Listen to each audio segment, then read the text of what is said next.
Hi, my name is Ron Oliver Clarin, CEO and founder of RUC.PS Digital Marketing Services.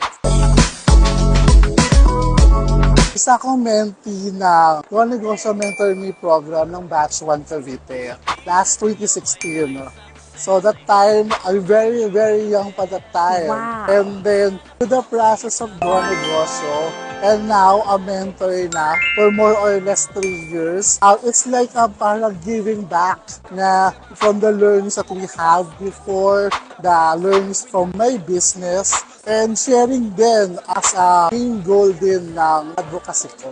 So, yung tinatanong nila ako na paano ba magnegosyo kung introverted ako. I'm also introverted. They always call me introverted marketer. When you talk to me, normally tahimik lang ako. Pero when we doing mentoring, sobrang daldal ko na kasi really want to help you to